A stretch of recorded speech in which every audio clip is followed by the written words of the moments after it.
It's Birdman here again for Mountain Retreat Realty Experts. I've got with me Stephanie Crane. We're going to talk about as is. Yes. It's pretty simple, right? It is. It's basically saying that the seller wants to sell the home in its current condition.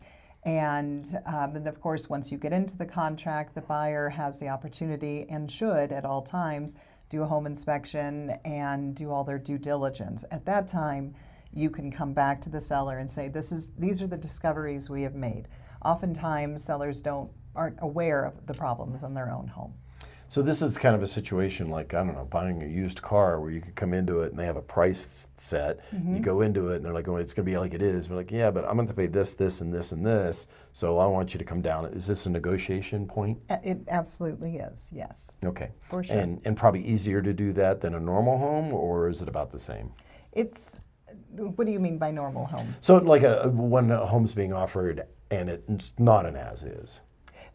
Everything that goes to the market, unless they offer up a carpet allowance or something like that, the way it's structured now is homes when they go to the market, this is what the seller would like to sell it for in its current condition, not with the mold discoveries or carpet issues or things that can happen during your due diligence and discoveries. Okay, so pretty much all of them are sort of that way. Yes. It seems. Yes. Okay.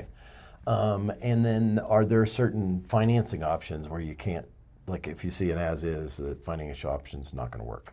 Well, oftentimes people will use as-is as more of a marketing. This is the price and it's in its current condition. You'll see that on homes that need a lot of work, or people are saying, sellers want it said as is. When you take that to the marketplace, it can have real negative connotations to it, because the first thing that you're doing when you're going in to view this home is what's wrong with it. Why is it as is when it's publicly stated like that? But that's more of the marketing side of it.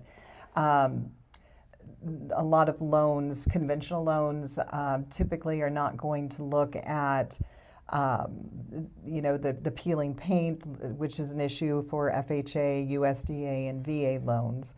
Conventional loans aren't going to necessarily look at the roof like you would on the FHA, VA, and USDA. So if you have a roof issue, those other three types of loans are going to call those out, that's mandated that it has to be fixed before you close escrow. Okay, and then of course financing is always going to determine whether somebody can buy a home or not. Exactly. Awesome. Cool. Anything else on this topic? No, I think that's it. Very cool. That's it for the Mountain Retreat Realty Experts.